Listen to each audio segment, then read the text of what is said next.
Le monde tel que nous le connaissions s'est effondré en un seul jour. En 336 avant JC, dans la cité sacrée d'Égae, au milieu des festivités fastueuses et des liesses de la foule, le roi Philippe II de Macédoine s'est écroulé.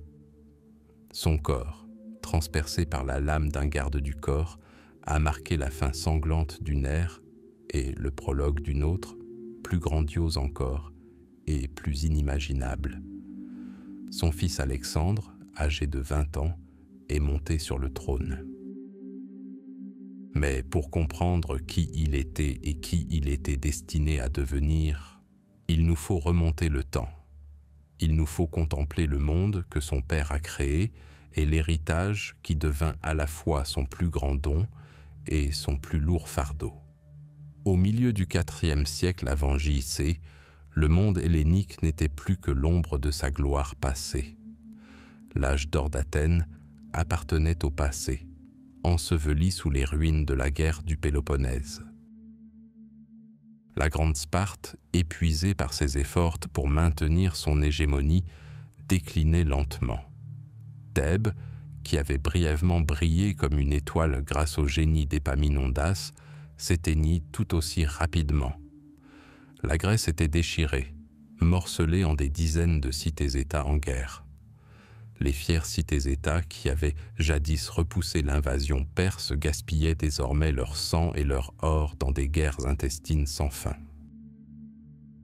Elles débattaient de philosophie, créaient des œuvres d'art immortelles, mais leur volonté politique était paralysée. Elles étaient comme un vase précieux brisé, dont les fragments ne pouvaient plus être rassemblés.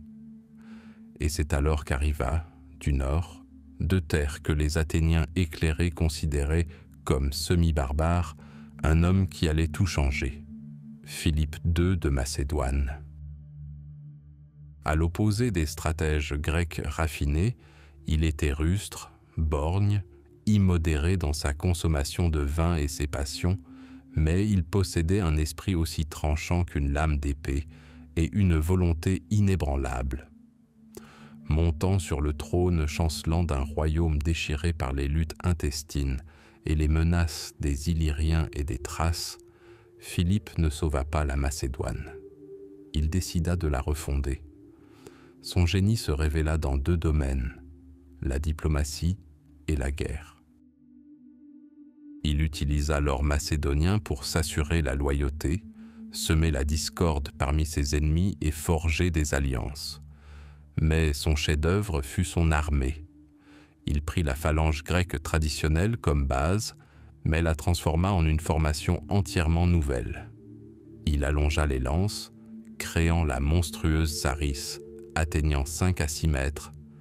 Désormais, sa phalange était un mur impénétrable, une véritable forêt de lances hérissées, impénétrable à tout ennemi. Il créa la cavalerie d'élite des hétaïrois, les compagnons du roi, qui devinrent son instrument de destruction massive. Il introduisit des engins de siège, des troupes du génie et une logistique optimisée. Son armée devint non plus un simple rassemblement de guerriers, mais un organisme unique et redoutable, soumis à une volonté unique. Avec cette armée, Philippe marcha vers le sud.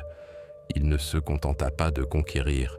Il soumit, unifia et imposa sa volonté. La bataille de Chéronée, en 338, devint un requiem pour l'indépendance des cités grecques. Athènes et Thèbes furent écrasées. Philippe ne les détruisit pas. Il rassembla tous les Grecs à Corinthe et proclama la création d'une alliance hellénique. Il leur offrit un nouvel et grand objectif, capable d'unir les ennemis d'hier, une campagne universelle vers l'Orient, contre l'ennemi éternel, l'Empire perse. Vengeance pour les temples incendiés, pour l'honneur bafoué, pour des décennies d'humiliation.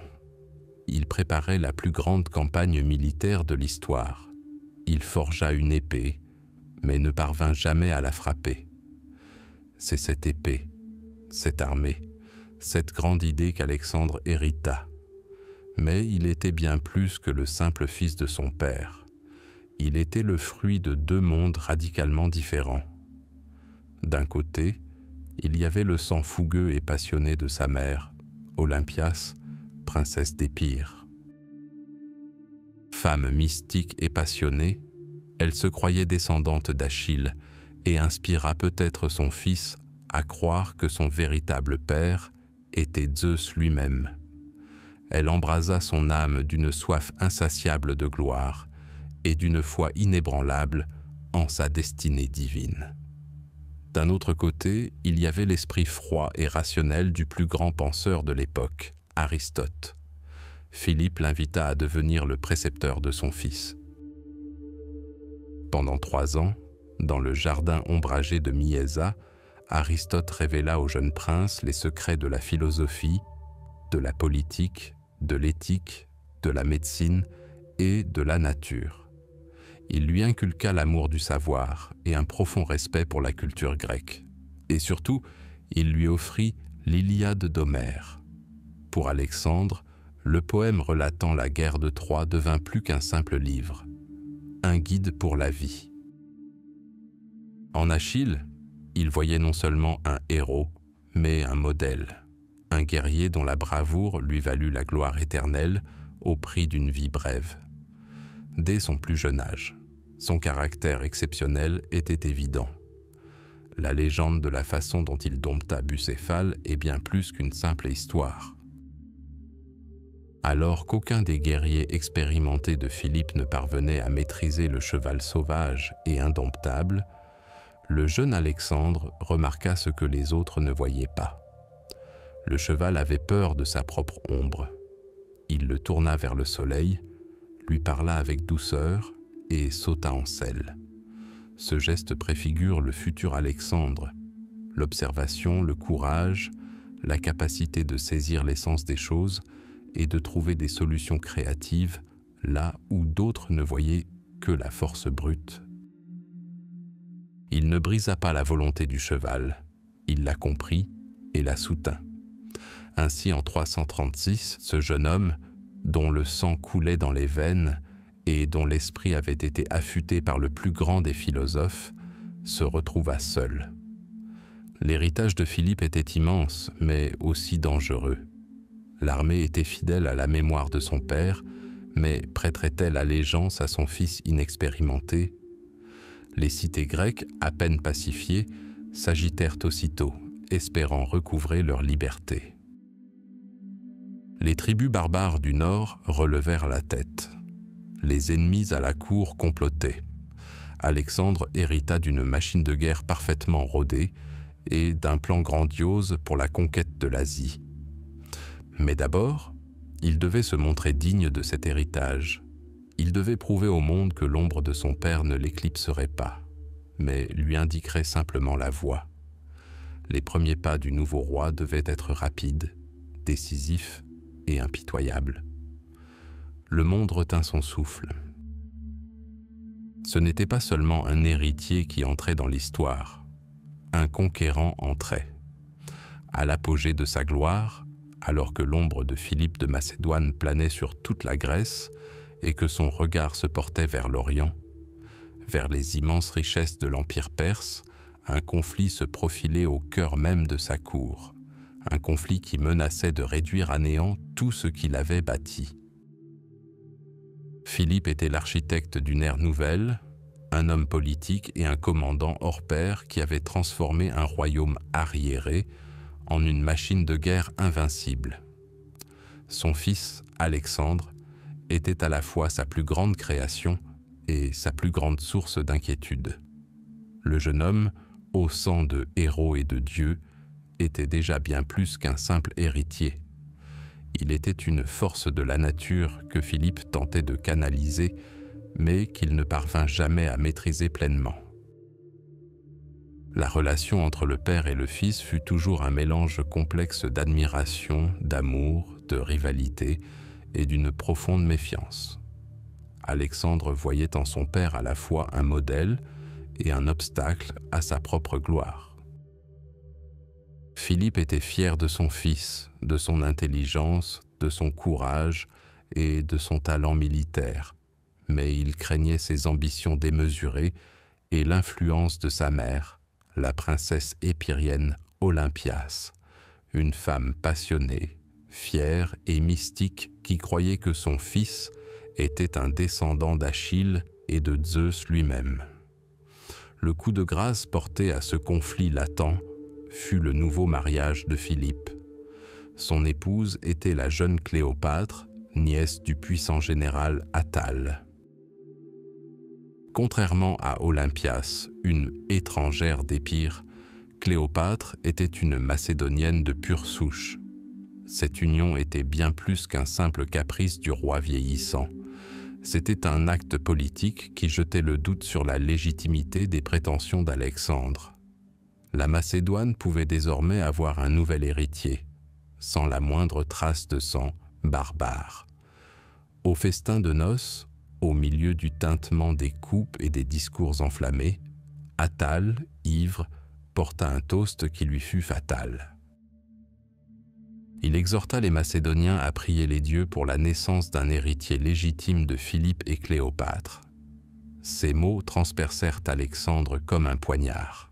« Alors, que suis-je? Un scélérat, un bâtard !» s'écria-t-il avec rage, jetant son gobelet au visage d'Attale. Une rixe éclata. Philippe, hébété par le vin et la colère face à l'insolence de son fils, dégaina son épée et s'avança vers Alexandre. Mais les jambes du roi le lâchèrent et il s'écroula. « Voilà un homme qui s'apprêtait à traverser l'Europe pour l'Asie, » dit Alexandre avec une ironie amère, « et il est incapable de passer d'un lit à l'autre sans tomber. » L'humiliation publique était insupportable. Alexandre et sa mère s'enfuirent de la capitale et s'exilèrent. Le grand projet d'invasion de l'Asie était compromis. Philippe comprenait que sans Alexandre, son commandant le plus brillant et le favori de l'armée, la campagne était impossible. De longues et humiliantes négociations s'ensuivirent et une fragile réconciliation fut finalement obtenue. Alexandre revint, mais le fossé entre le père et le fils s'était creusé. La cour était divisée en factions, et l'atmosphère était chargée d'intrigues et de peur. Le dénouement eut lieu en 336 Adsasit J.C., dans l'ancienne capitale de Macédoine, Égée. La ville célébrait le mariage de Philippe et de Cléopâtre, fille d'Olympias. Les festivités étaient organisées avec une ampleur sans précédent. Philippe était alors à l'apogée de sa puissance. Il s'était réconcilié avec son fils, avait unifié la Grèce et son avant-garde, avait déjà traversé l'Asie. Le jour de son triomphe, il décida de se révéler au peuple dans toute sa splendeur. Vêtu d'une robe d'un blanc immaculé et couronné d'une guirlande, il entra dans le théâtre en tête du cortège, congédiant ostensiblement ses gardes du corps, pour montrer que l'amour du peuple était sa meilleure défense. Il marcha entre les statues des 12 dieux olympiens, la 13e étant la sienne, égale à celle des dieux. En cet instant d'ivresse triomphale, où le destin semblait s'être incliné devant lui, une silhouette surgit de la foule. C'était Pausanias, l'un de ses gardes du corps, animé par un grief personnel que le roi ignorait, ou guidé par une force invisible, il asséna à Philippe un coup unique, mais fatal, au flanc. Le roi, qui avait conquis la Grèce et s'apprêtait à écraser la Perse, s'écroula raide mort, suffoquant dans son sang sous les yeux hébétés de la foule. Chaos, panique. Un instant, le monde ne tint qu'à un fil. À ce moment critique, alors que le royaume était au bord de l'effondrement, Alexandre, âgé de 20 ans, fit preuve de la volonté de fer et des réflexes fulgurants hérités de son père.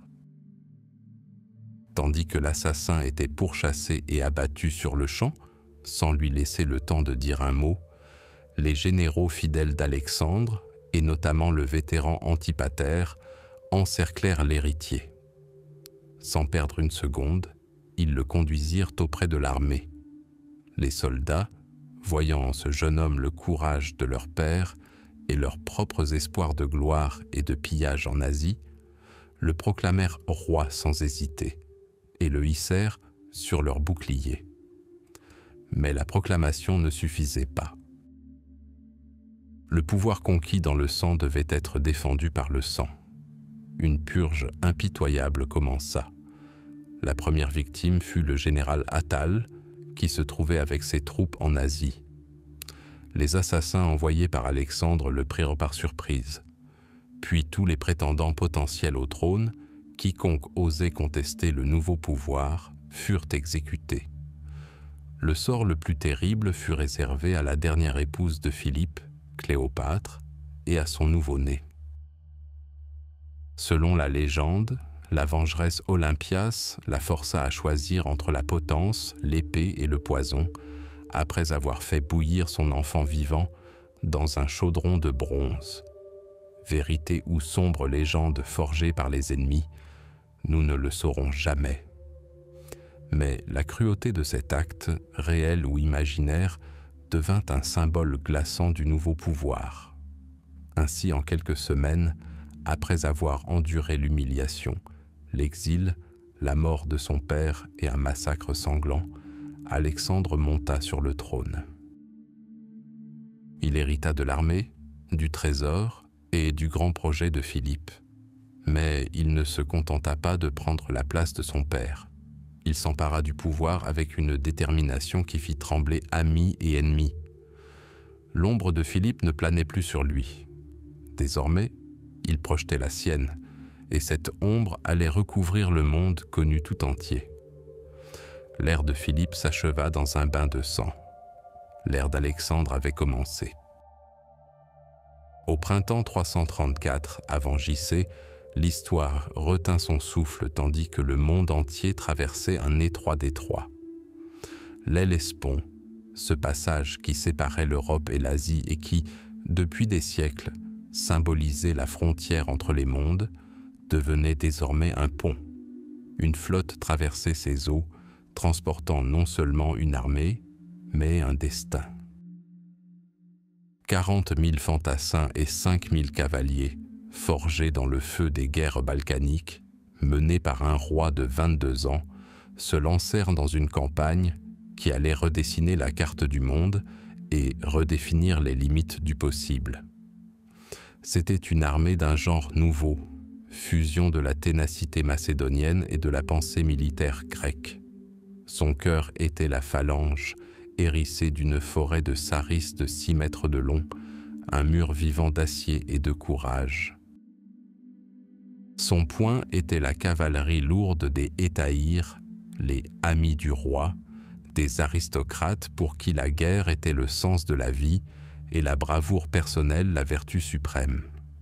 Et à leur tête se tenait Alexandre. Pour lui, cette campagne était plus qu'une simple conquête. C'était un pèlerinage sur les traces des héros, l'accomplissement d'un serment séculaire et un dialogue personnel avec l'histoire. Dès qu'il posa le pied sur le sol asiatique, il se rendit aux ruines de Troie. Là, au tombeau de son ancêtre mythique Achille, il accomplit des sacrifices, comme pour implorer la bénédiction de l'ombre du plus grand guerrier de la Grèce. Il s'appropria son héritage, sa fureur et son insatiable soif de gloire. La nouvelle de l'invasion parvint aux satrapes perses d'Asie mineure. Un conseil de guerre se réunit à Zéléa. Les seigneurs des terres les plus riches, habitués au luxe et à une obéissance aveugle, considéraient la jeunesse macédonienne audacieuse avec une arrogance méprisante. Parmi eux, un seul homme évalua lucidement la menace, le mercenaire grec Memnon de Rhodes.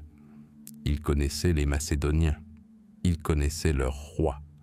Memnon proposa la seule stratégie judicieuse, éviter une bataille décisive. Se replier profondément à l'intérieur du pays, en employant la tactique de la terre brûlée, détruire les récoltes, incendier les villes, priver l'armée d'Alexandre de vivres et de fourrages. La faim et les marches épuisantes ferait le travail des Perses. L'armée d'invasion, tel un feu de forêt privé de nourriture, s'éteindrait d'elle-même. Mais les aristocrates perses n'étaient pas affligés par l'eau, mais par un orgueil démesuré. Le satrape de Phrygie, Arcite, rejeta avec indignation le plan de Memnon. « Nous ne permettrons pas qu'une seule maison de nos sujets soit incendiée, » s'écria-t-il. « Laisser un parvenu piller leurs terres en toute impunité. Avoir peur d'une armée inférieure en nombre? Jamais. Ils se battraient. Ils affronteraient les Macédoniens à la première occasion favorable et les repousseraient à la mer. » Aveuglés par des décennies de domination sans partage, ils choisirent le petit fleuve Granique comme champ de bataille. L'armée d'Alexandre avança sans rencontrer de résistance. Les reconnaissances signalèrent que l'armée perse les attendait sur la rive opposée du Granique. À l'approche du fleuve, les Macédoniens découvrirent un spectacle terrifiant. Sur la rive orientale, haute et escarpée, telle une muraille vivante, se dressait la cavalerie perse, l'élite de la noblesse asiatique, scintillante sous le soleil de fin d'après-midi. Derrière elle, sur une colline encore plus élevée, se tenaient les rangs ordonnés des mercenaires grecs, l'infanterie que les Perses considéraient comme leur atout maître. La position semblait imprenable. Attaquer en mouvement, traverser le fleuve à gué et gravir la pente d'argile glissante sous une pluie de javelots, face à une cavalerie en armure, relevait de la pure folie. Parménion, un commandant âgé et expérimenté, bras droit de Philippe, le père d'Alexandre, supplia le roi de faire preuve de prudence. « Sire, dit-il, ce n'est pas le moment d'attaquer. L'ennemi est plus nombreux et occupe une position avantageuse. Installons notre camp. Il pourrait se retirer pendant la nuit, et demain matin nous pourrons traverser sans combat, ou du moins, nous les affronterons à armes égales. » La logique était irréprochable, mais Alexandre raisonnait autrement. Il ne voyait pas un problème tactique, mais un drame psychologique. Battre en retraite maintenant, faire preuve d'indécision dès le premier affrontement, sèmerait le doute dans le cœur de ses soldats et galvaniserait l'ennemi. Il lui fallait plus qu'une simple victoire. Il lui fallait un coup de tonnerre qui les assommerait, les paralyserait et prouverait au monde entier que son armée était invincible. « J'aurais honte de l'Hellespont, » répondit-il à Parménion, si, l'ayant franchi, j'avais peur de ce fossé. La décision était prise. Il mènerait lui-même la première attaque. À la tête des escadrons d'élite des compagnons, coiffé de son casque étincelant orné de 2 plumes blanches qui faisaient de lui une cible visible pour toute l'armée perse, Alexandre donna l'ordre. Les trompettes sonnèrent le signal de l'attaque. Au cri de guerre assourdissant de « Halala », la cavalerie macédonienne chargea. Le fleuve bouillonnait sous des milliers de sabots. Boue et embrun volaient dans les airs, se mêlant au sifflement des javelots. Les Macédoniens combattaient dans des conditions incroyablement difficiles.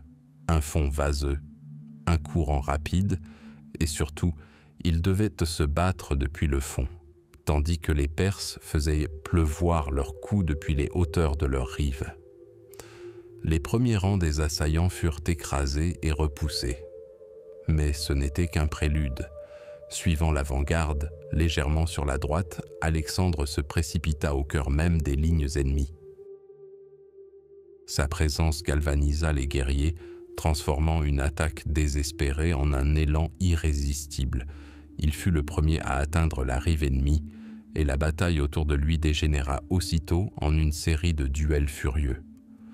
Les nobles Perses, reconnaissant le roi, accoururent vers lui, rêvant de la gloire de vaincre l'audacieux conquérant. Alexandre combattit comme un lion. Sa lance se brisa.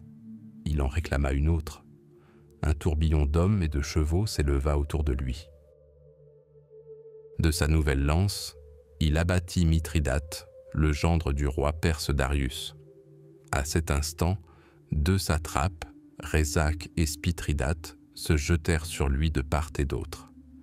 Résac frappa Alexandre à la tête de son épée, mais son casque tint bon. Spithridate leva alors sa hache par derrière, prêt à porter le coup fatal. Un instant où Dieu et mortel restèrent figés. L'histoire aurait pu prendre un tout autre tournant. Mais Clitus le Noir, commandant de l'Agéma royal et ami d'enfance d'Alexandre, se trouvait à proximité. D'un geste fulgurant, il trancha la main levée de Spithridate, sauvant ainsi la vie de son roi. Ce duel marqua un tournant. Face à la mort de leur chef et à la fureur incontrôlable du roi macédonien, la cavalerie perse vacilla.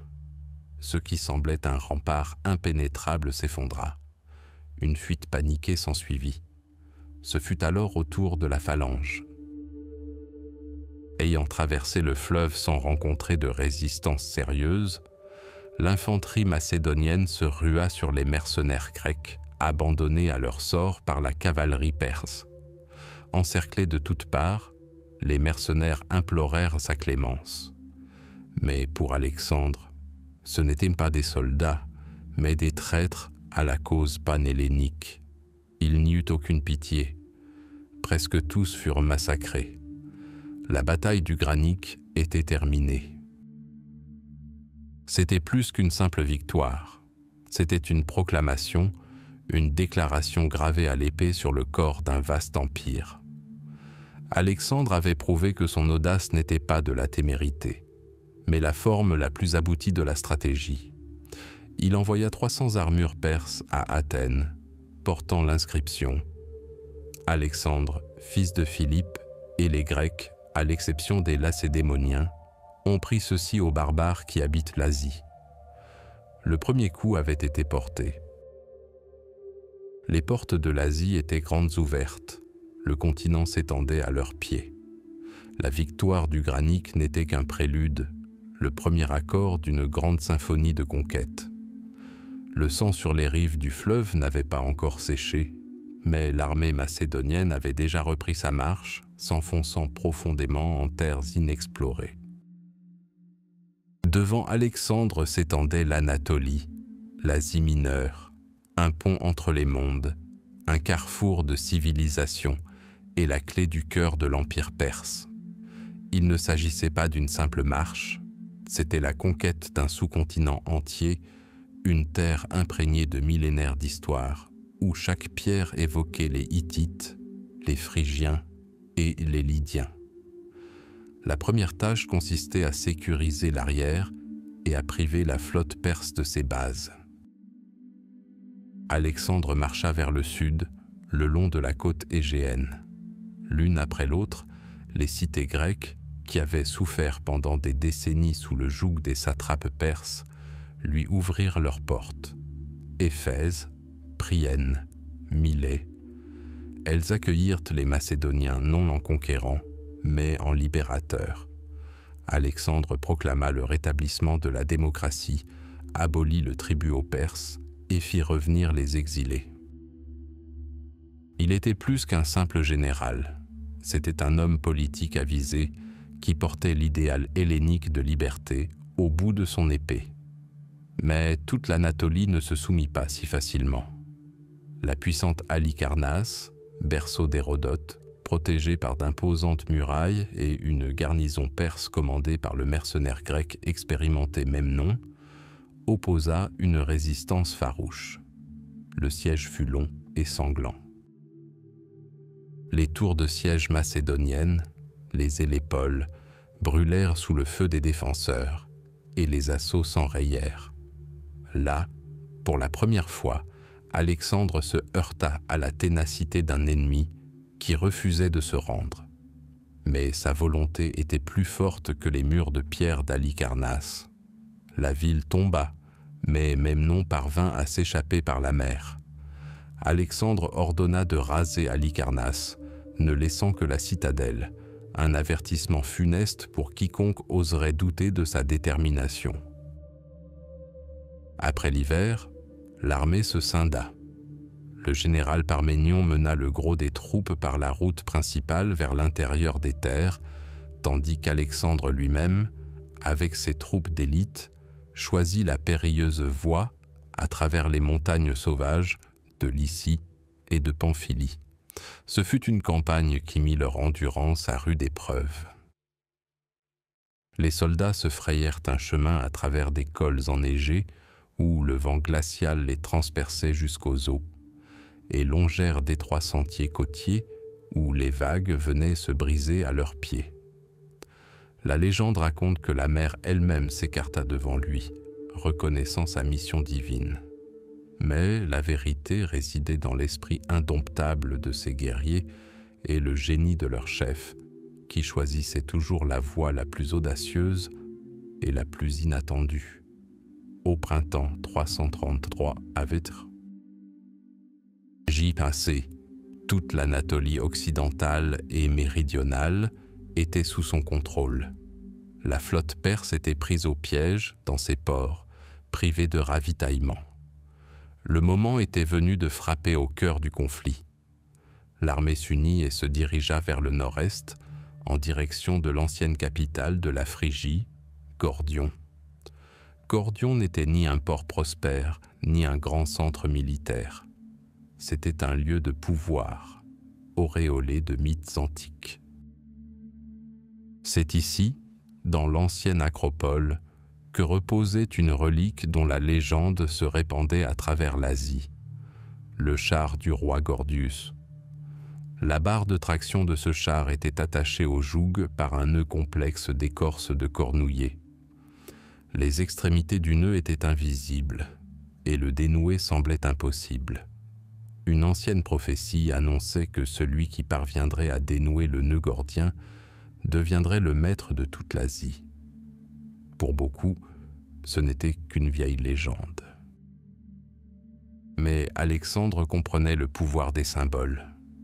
Il savait que la foi des soldats et des peuples conquis était tout aussi importante que le tranchant des épées.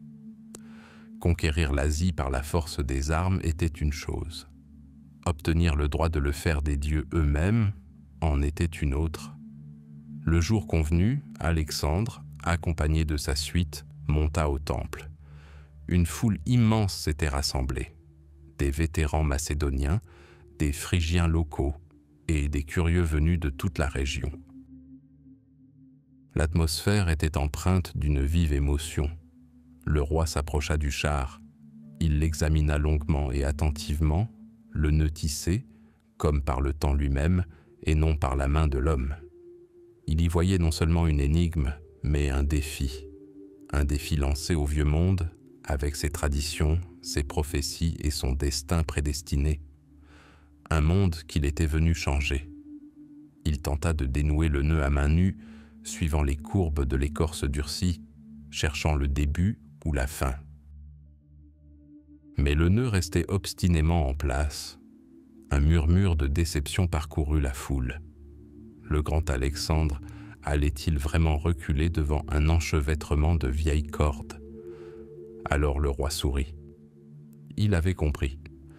La prophétie avait parlé de la manière de dénouer le nœud, mais sans préciser comment. À vieux problème, nouvelle solution s'imposait. Il avait cessé d'attendre la clémence du destin. Il avait décidé de forger son propre avenir. Dégainant son épée, il porta un coup unique, net et précis. L'acier étincela. Le libère desséché se fendit en deux dans un craquement sec. Le nœud, qui avait gardé son secret pendant des siècles, tomba à ses pieds. Un silence de mort s'installa un instant. Puis la foule éclata en un rugissement de joie. Les soldats acclamèrent leur roi, voyant en son acte un signe du ciel. Les Phrygiens le contemplaient avec crainte et admiration. Il n'avait pas simplement résolu une énigme, il avait déchiré le tissu même de la prédestination, déclarant sa volonté supérieure aux prophéties antiques. Cette même nuit, comme le rapportent les chroniqueurs, un violent orage éclata. Le tonnerre et les éclairs zébraient le ciel au-dessus de Gordion, et tous y virent la confirmation ultime, Zeus lui-même applaudissant l'exploit de son fils. Le nœud gordien était tranché. Avec lui, l'ancien ordre mondial s'effondrait. La conquête de l'Anatolie était achevée, non seulement sur le plan stratégique, mais aussi symbolique. La voie vers l'Orient était ouverte. À présent, l'armée, inspirée par un signe divin, était prête à affronter le gros des troupes ennemies. Devant Alexandre s'étendaient les plaines de Syrie et le roi des rois lui-même, Darius III. La bataille décisive approchait. Après le sceau sanglant laissé sur les murs de Tyr et la cruelle leçon infligée à la Gaza rebelle, la voie vers le sud était libre. Devant Alexandre s'étendait une terre aussi ancienne que la légende elle-même, le joyau de la satrapie perse et le grenier du monde, l'Égypte. Ici, aucun engin de siège ne gronda et aucun sang de défenseur ne fut versé. Au contraire, le roi macédonien fut accueilli par un silence solennel, suivi de liesse. Le satrape perse Masacès, privé d'armée et d'espoir de renfort après la bataille d'Issos, ouvrit les portes de Memphis et présenta le trésor du pays sans même un seul coup. L'Égypte s'étendait devant lui comme un fruit mûr, las de l'amère domination perse. Pour les Égyptiens, dont les dieux avaient été insultés et les temples pillés par les conquérants zoroastriens, Alexandre n'était pas un tyran étranger de plus. Il était un libérateur, la force prophétisée venue restaurer Maat, l'ordre et la justice divins. Les foules envahissaient les rues, l'accueillant non comme un conquérant, mais comme un souverain légitime, le pharaon tant attendu. Elle voyait dans ses cheveux blonds et son regard perçant une lueur divine, un signe du ciel. Alexandre, doté d'un sens politique infaillible, assuma ce rôle avec dignité et un profond respect. Dans l'ancienne capitale, Memphis, il offrit des sacrifices non seulement aux dieux grecs, mais aussi au taureau sacré Apis, divinité principale de la cité. Ce geste simple mais d'une importance capitale démontra au clergé et au peuple égyptien que le nouveau souverain honorait leurs traditions. Il n'était pas venu pour détruire, mais pour régner en harmonie avec la culture millénaire du Nil. Il fut couronné selon tous les rites, portant la double couronne de Haute et Basse Égypte. Désormais, il n'était plus seulement le roi de Macédoine et l'hégémon de la Grèce, il était un dieu vivant, un pharaon, l'héritier de Ra. Mais le pouvoir terrestre et les titres ne suffisaient pas à un homme animé d'une soif insatiable, ce que les Grecs appelaient potos, un désir ardent de l'inconnu. Au plus profond de son âme brûlait une question qui le hantait depuis l'enfance, alimentée par les récits de sa mère Olympias sur ses origines divines. Était-il le fils du roi mortel Philippe, ou le sang d'un dieu coulait-il réellement dans ses veines? Un seul oracle pouvait répondre à cette question, sa renommée rayonnant dans tout le monde antique, rivalisant avec celle de Delphes. Il s'agissait de l'oracle de Zeus Amon, dans l'oasis reculée de Siwa, perdu dans le désert libyen. Le voyage n'était pas seulement long, il était mortellement périlleux. Des caravanes disparaissaient dans l'immensité du sable et une armée perse entière, commandée par le roi Cambyse et partie à la conquête de l'oasis, fut engloutie par une tempête de sable sans laisser de traces. Les conseillers d'Alexandre tentèrent de le dissuader, qualifiant l'expédition de folie. Mais pour lui, il ne s'agissait pas d'un simple pèlerinage, c'était une épreuve du destin. Il devait y parvenir. L'expédition se dirigea vers l'ouest le long de la côte, puis s'enfonça profondément dans cette mer de sable brûlante. Le désert les accueillit avec sa colère silencieuse et implacable. Les réserves d'eau s'épuisèrent, les repères disparurent dans la brume scintillante, et le soleil de plomb ne leur offrit aucune pitié, ni jour ni nuit. La légende raconte que, lorsque le groupe se perdit et fut au bord de la mort par la soif, les dieux leur envoyèrent leur secours. D'abord, une pluie miraculeuse arrosa les hommes et la terre, puis 2 serpents, ou, selon une autre version, 2 corbeaux, apparurent de nulle part et montrèrent à la caravane le bon chemin à travers les dunes. Que ce fût la vérité ou un mythe né d'un esprit tourmenté importait peu désormais. Pour Alexandre et ses hommes, c'était un signe de plus de la protection divine. Enfin, une lueur verte apparut à l'horizon. Après des centaines de kilomètres de désert aride, l'oasis de Siwa semblait un miracle, un paradis d'émeraude au cœur de l'enfer. Au milieu des palmeraies et des sources fraîches se dressait l'antique temple d'Amon-Ré. Le temps semblait suspendu. Tandis qu'Alexandre s'approchait du sanctuaire, il fut accueilli par le grand prêtre. Ignorant tous les compagnons du roi, celui-ci s'adressa à lui directement, non pas comme à un simple mortel, mais comme au fils d'un dieu. La partie la plus intime du rituel se déroula dans les profondeurs du temple, à l'abri des regards indiscrets. Ce qu'Alexandre demanda à l'oracle et la réponse qu'il reçut restèrent à jamais un secret. Il ne révéla jamais les détails de cette conversation à personne, se contentant de dire qu'il avait entendu ce que son cœur désirait. Mais lorsqu'il émergea de la pénombre du sanctuaire, son visage rayonnait. Il ne doutait plus. Il avait acquis une confiance absolue et inébranlable en son caractère exceptionnel, en son destin. Les prêtres le proclamèrent publiquement fils d'Amon. Pour les Grecs, qui identifiaient l'Amon égyptien à leur dieu suprême Zeus, cela ne signifiait qu'une chose. Alexandre était le fils de Zeus lui-même. Cet événement changea tout. Il devint le fondement idéologique de son futur empire. Il n'était plus simplement un roi conquérant. Il était un dieu incarné, et sa mission acquit une dimension sacrée et universelle. De retour du désert, Alexandre entreprit un acte qui allait immortaliser son nom autant que ses victoires militaires. Sur la côte méditerranéenne, dans un lieu stratégique idéal entre la mer et le lac Maréotis, il dessina les plans d'une nouvelle ville. La légende raconte que, lorsque les architectes vinrent à manquer de craie, le roi ordonna à ses soldats d'utiliser de la farine d'orge pour tracer les contours des futures larges avenues, des temples et de l'agora. Un vol d'oiseaux se rassemblant autour de ces lignes de farine fut considéré comme un bon présage. La ville nourrirait le monde. Ainsi fut fondée Alexandrie, futur centre de la culture, des sciences et du commerce hellénistique, un phare du savoir pour les générations à venir.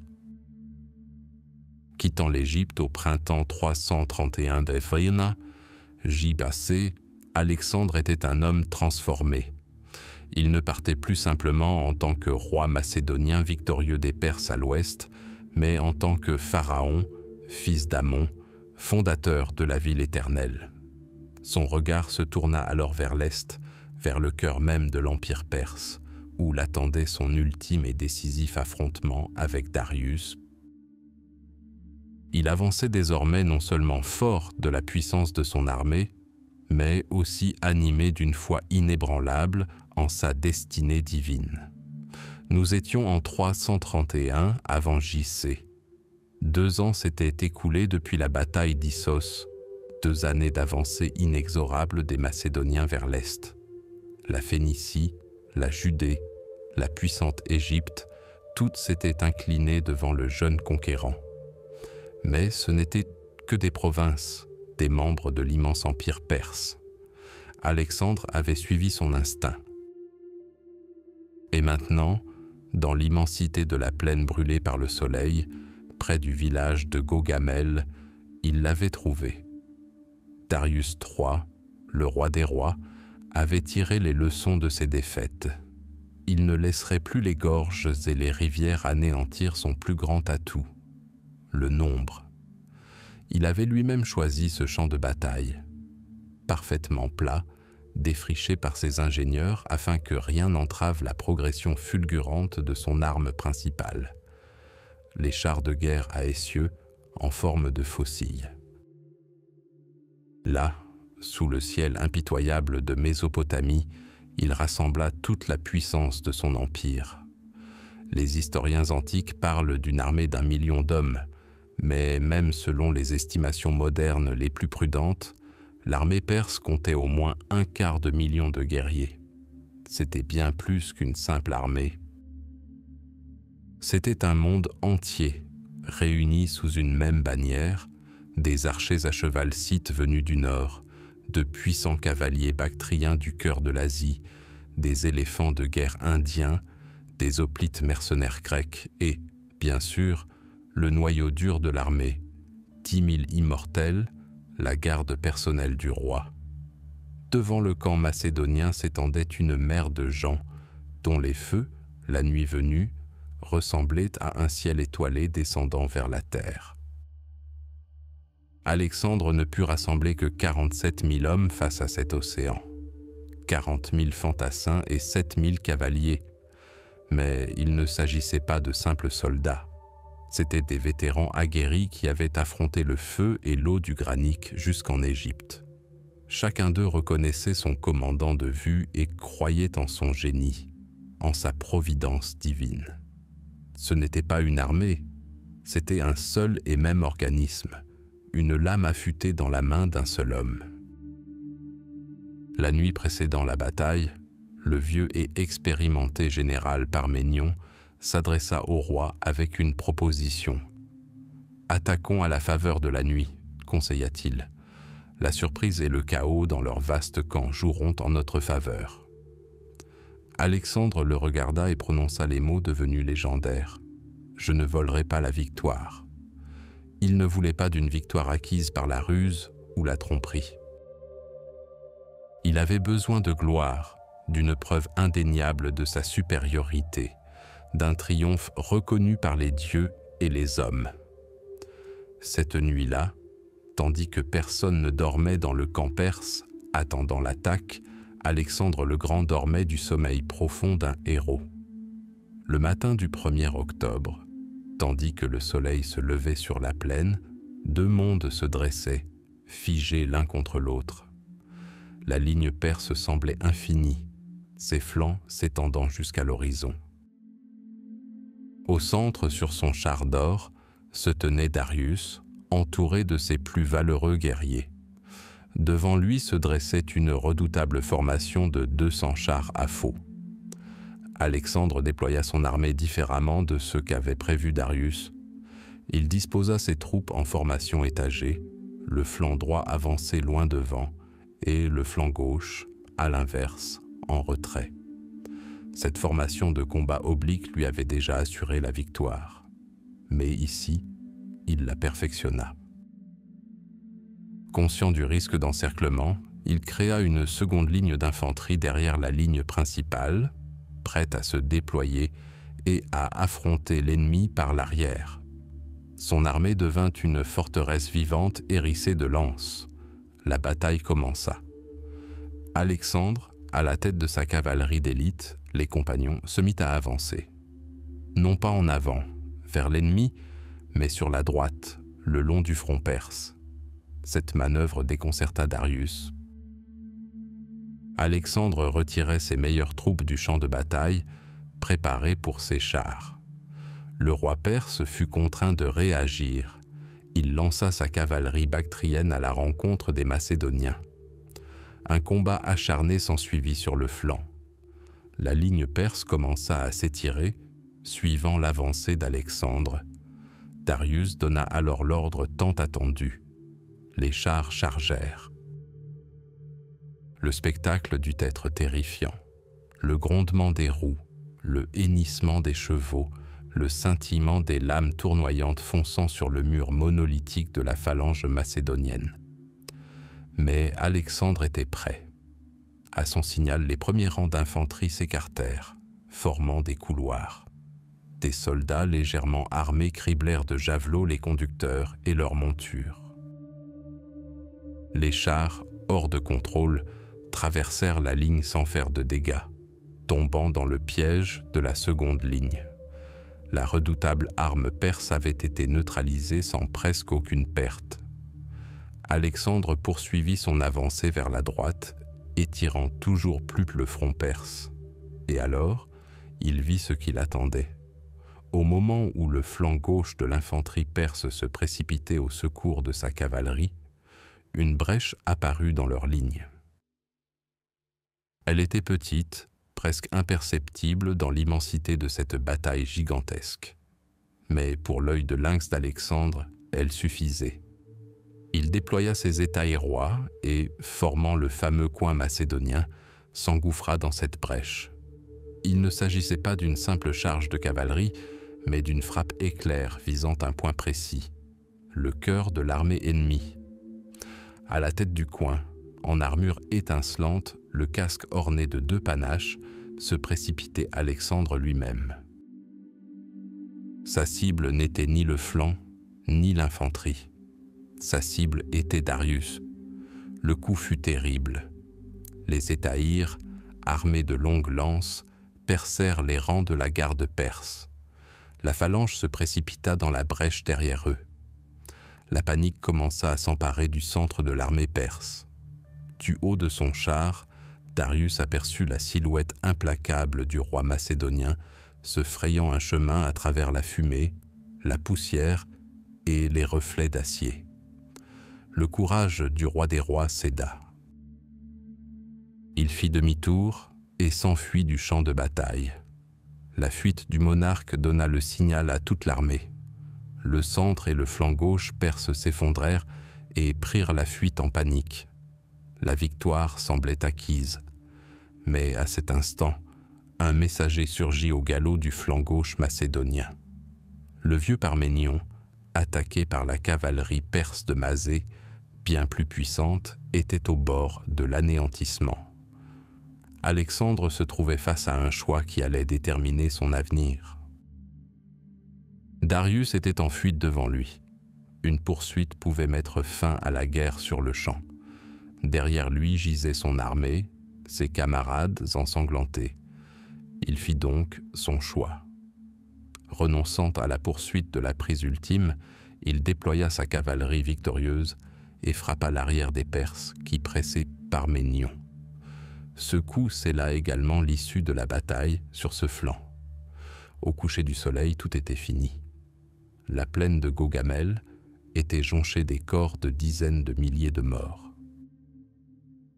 La grande armée perse avait cessé d'exister. C'était plus qu'une simple victoire. C'était la fin d'une ère. L'empire achéménide, colosse qui avait résisté pendant des siècles, s'était effondré ce jour-là. La voie vers Babylone, Suse et Persépolis, la voie vers les trésors et le cœur de l'Asie, était ouverte. Alexandre n'était plus seulement le roi de Macédoine. Sur le sol sanglant de Gaugamel, il avait conquis le droit de se proclamer maître de l'Asie. Après la victoire décisive de Gaugamel, la voie vers le cœur de l'empire perse était ouverte. Babylone et Suse, les grandes capitales administratives, tombèrent aux mains d'Alexandre sans combat, stupéfiant les Macédoniens par leurs innombrables trésors. Mais ce n'était que le seuil. Devant se dressait Persépolis, capitale rituelle et spirituelle des Achéménides, une ville qui n'était pas seulement le centre du pouvoir, mais son incarnation même dans la pierre. C'était le lieu où les représentants de tous les peuples conquis affluaient une fois par an pour apporter des présents au roi des rois.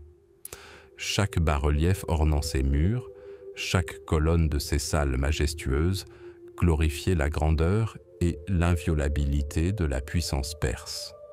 En janvier 330 avant JC, l'armée d'Alexandre, après avoir franchi la porte perse où elle avait rencontré une résistance acharnée mais vaine, pénétra dans la ville sainte. Ce qui s'offrit à leurs yeux dépassait toutes les légendes. Le complexe palatial, s'élevant sur une terrasse gigantesque, semblait l'œuvre non des hommes, mais des dieux. Un grand escalier menait à la porte de toutes les nations, gardée par des taureaux ailés colossaux, l'Apuzu. Au-delà se trouvait la salle d'audience, l'Apadana, une forêt de dizaines de colonnes élancées couronnées de chapiteaux en forme de griffons et de lions. Les murs étaient couverts de sculptures représentant d'interminables processions de Mèdes et de Perses, de Lydiens et d'Éthiopiens, de Babyloniens et d'Indiens, portant leurs plus beaux présents. Là reposait l'histoire même de l'Empire, figée dans la pierre. Les trésors renfermaient les richesses accumulées par des générations d'Achéménides, or, argent, pierres précieuses, étoffes pourpres, œuvres d'art inestimables. Les historiens estiment que le trésor de Persépolis contenait 120 000 talents d'argent, une somme suffisante pour financer une armée pendant des décennies. Macédoniens, simples soldats ou vétérans aguerris, erraient dans les salles, émerveillés par une telle splendeur. Le pillage fut méthodique et massif. Des milliers de mules et de chameaux furent amenés de toute la région pour emporter les trésors. Mais Alexandre demeura plusieurs mois dans la ville, tourmenté par le doute. Que faire de ce symbole? Son vieux et sage général, Parménion, lui conseilla la clémence et le pragmatisme. « Pourquoi détruire ce qui t'appartient désormais ?» dit-il. « Ces peuples ne te respecteront plus si tu détruis leurs lieux sacrés. En préservant Persépolis, tu te montreras non comme un conquérant barbare, mais comme le successeur légitime des rois perses. » Ces paroles portaient la froide logique d'un homme d'État. Cependant, d'autres forces s'affrontaient au plus profond de l'âme d'Alexandre. Pour lui et pour chaque Grec de son armée, Persépolis était bien plus qu'une simple ville étrangère. C'était un nid de tyrannie, le lieu d'où Xerxès avait lancé sa campagne pour asservir la Grèce 150 ans plus tôt. Elle était un symbole de l'arrogance perse, payée du sang des guerriers de Marathon, des cendres d'Athènes et des milliers de vies grecques perdues aux Thermopyles et à Salamine. L'idée de vengeance, de châtiment sacré, était le moteur de toute la campagne. Pouvait-il laisser intact ce monument à la gloire ennemie? Le dénouement survint lors d'un grand festin donné en l'honneur de la victoire. Le vin coulait à flots, dissipant la fatigue et ravivant de vieilles rancunes. Guerriers et commandants, enivrés par la victoire et l'alcool, se livrèrent à des réjouissances bruyantes. Et c'est à ce moment précis, selon la légende, que Thaïs, courtisane athénienne et amante du général Ptolémée, prit la parole. Debout parmi les convives, elle prononça un discours qui mit le feu aux poudres. Elle évoqua l'acropole incendiée, les temples d'Athéna détruits et l'humiliation subie par sa patrie. Elle déclara que le plus grand triomphe pour tous les Grecs serait d'incendier le palais des barbares qui avaient profané leur sanctuaire de leurs propres mains, et qu'une Athénienne s'en charge pour rendre la vengeance encore plus symbolique. Ces paroles, empreintes de passion et d'une soif de vengeance, trouvèrent un écho favorable. La foule ivre rugit, réclamant des torches. L'idée, jusque-là dans l'air, prit forme. Alexandre, emporté par l'élan général, se leva d'un bond. Peut-être dans son ivresse, y voyait-il la main du destin, le grand acte final d'un drame historique. Il fut le premier à s'emparer de la torche. Ce qui avait commencé comme une bacchanale arrosée se transforma en bûcher funéraire pour le plus grand empire de l'Antiquité. Une procession aux flambeaux parcourut les salles du palais. Alexandre, Thaïs et ses plus proches collaborateurs devinrent les prêtres de ce rituel de destruction. La première torche embrasa les luxueuses tapisseries qui ornaient les murs. Le feu dévora avidement le bois sec de cèdre libanais dont étaient faites les poutres et les plafonds. Les flammes jaillirent vers le ciel, consumant tout sur leur passage. La salle des 100 colonnes, l'Apadana, le palais de Xerxès, tout fut transformé en un brasier rugissant. Meubles précieux, panneaux sculptés, étoffes, tout ce qui n'avait pas été mis à l'abri à temps devint combustible. La chaleur était si intense que les murs de pierre, vieux de plusieurs siècles, se fissurèrent et s'effondrèrent. Les bas-reliefs, témoins d'une grandeur passée, furent noircis par la suie, leurs visages déformés par une brume de feu, comme s'ils contemplaient avec agonie la destruction de leur monde. Le lendemain matin, lorsque la fumée se dissipa, Alexandre et son armée découvrirent un spectacle de désolation. À la place du magnifique palais, il ne restait que des ruines noircies et des colonnes solitaires, telles des pierres tombales au milieu des cendres. La légende raconte qu'après avoir dégrisé, Alexandre regretta son geste, réalisant qu'il avait détruit non seulement un symbole ennemi, mais un chef-d'œuvre de l'art mondial. Mais la portée politique de cet acte fut assourdissante et sans équivoque. En incendiant Persépolis, Alexandre rompit tout lien avec le passé. Il annonça au monde entier que la dynastie achéménide était morte et qu'il n'y aurait pas de retour en arrière. C'était un signal pour chaque satrape, chaque noble perse. Votre roi Darius est désormais un fugitif, et son empire n'est plus qu'un tas de cendres. Les flammes de Persépolis devinrent le bûcher funéraire d'une ère entière. Sur ces ruines fumantes, Alexandre proclama la naissance d'un monde nouveau, hellénistique, où désormais il n'y aurait qu'un seul souverain. La guerre de succession perse était terminée. La traque du dernier Achéménide avait commencé. L'empire perse gisait mort derrière lui. Darius III, le roi des rois, était tombé non par l'épée macédonienne, mais par les poignards de ses propres satrapes. Pour nombre de soldats d'Alexandre, c'était la fin de la guerre, l'apogée d'une grande vengeance pour les torts infligés aux Grecs. Ils se tournèrent vers l'Est, espérant retrouver leurs vignes et leurs oliveraies d'Hellas. Mais pour Alexandre lui-même, la mort de Darius n'était qu'un commencement. Il n'était pas un vengeur, mais un conquérant. Et la conquête abhorre l'inachevé. Le pouvoir sur l'empire fut usurpé par son principal assassin, le satrape de Bactriane, Bessus, qui se proclama nouveau roi, Artaxerxès V.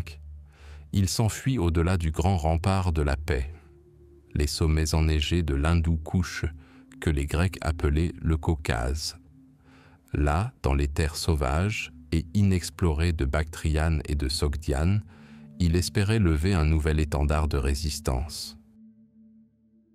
Pour Alexandre, il s'agissait de bien plus qu'une simple rébellion. C'était une remise en cause de son autorité, de son droit divin à régner. La campagne se poursuivit. La traversée de l'Hindou-Kouch fut une épreuve qui faillit briser même une armée aguerrie. Des milliers de soldats, non habitués à un froid aussi glacial, périrent d'engelure et de cécité des neiges. Les chevaux s'enfonçaient dans d'épaisses congères, les vivres vinrent à manquer, et les hommes mangèrent la viande crue des animaux abattus qu'ils ramollissaient sous leur selle. Ce fut une marche à travers un enfer de glace, menée uniquement par la volonté inflexible de leur roi. Alexandre marchait aux côtés de ses soldats, partageant toutes leurs souffrances, et son exemple les contraignit à avancer alors même que leur corps refusait d'obéir. Ils descendirent dans les vallées de Bactriane tels des fantômes, épuisés, transis de froid, mais inébranlables. Bessus, apprenant l'impossible que l'armée macédonienne avait franchi l'Hindou-Kouch glacé, s'enfuit paniqué plus au nord, au-delà du puissant Oxus, en Sogdiane.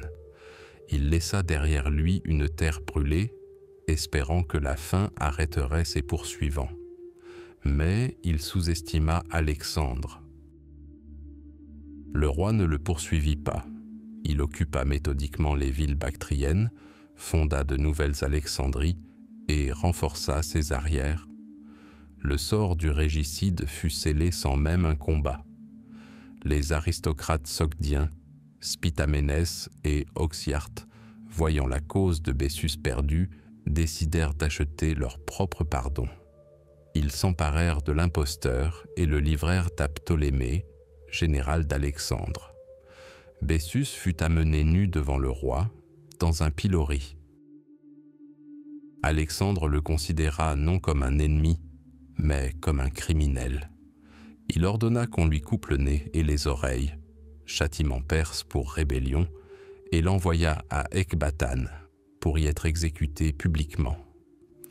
Par ce geste, le roi montra au monde qu'il n'était pas seulement un conquérant grec, mais l'héritier légitime de la dynastie achéménide, et qu'il punirait la trahison, selon les lois de la Perse elle-même. La guerre semblait terminée. L'ennemi principal avait été capturé et humilié. Mais c'est à cet instant précis que le pire commença. Les terres de Bactriane et de Sogdiane n'étaient pas comme la douce Perse. C'étaient des terres rudes, peuplées de peuples fiers et belliqueux, pour qui la liberté était plus précieuse que la vie elle-même. Et cette résistance avait un nouveau chef, bien plus dangereux que Bessus. Il s'appelait Spitamenès. Le même Spitamenès qui avait trahi Bessus menait désormais un soulèvement populaire.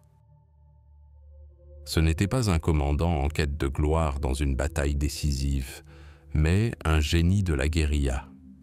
Ces détachements volants de cavalerie sogdienne et scythe surgissaient de nulle part, frappaient avec une rapidité fulgurante les garnisons et les convois de ravitaillement macédoniens, et disparaissaient sans laisser de traces dans les steppes infinies et les gorges montagneuses.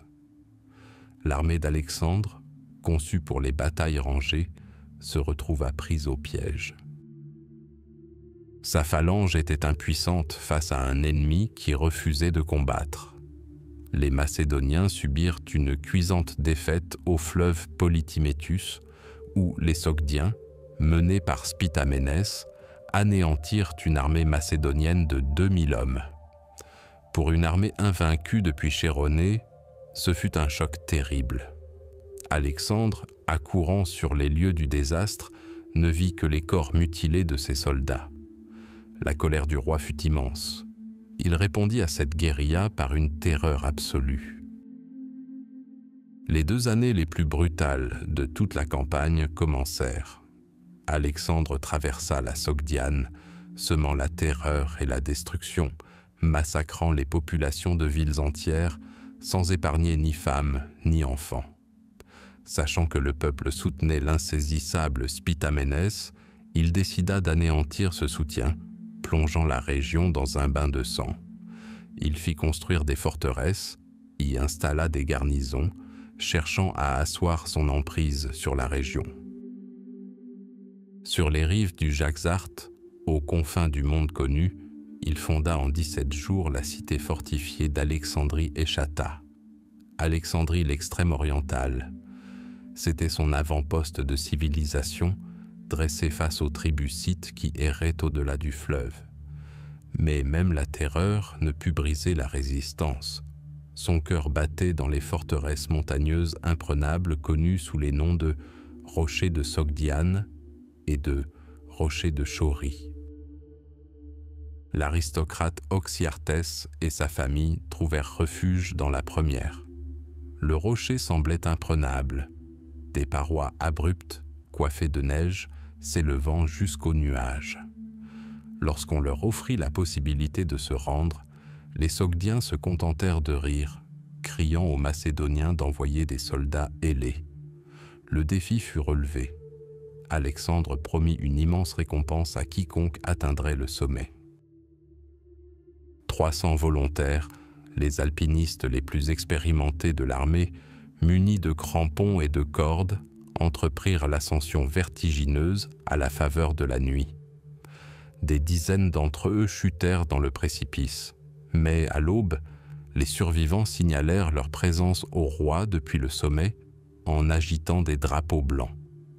Lorsque les défenseurs de la forteresse aperçurent les guerriers macédoniens au-dessus d'eux, leur morale s'effondra.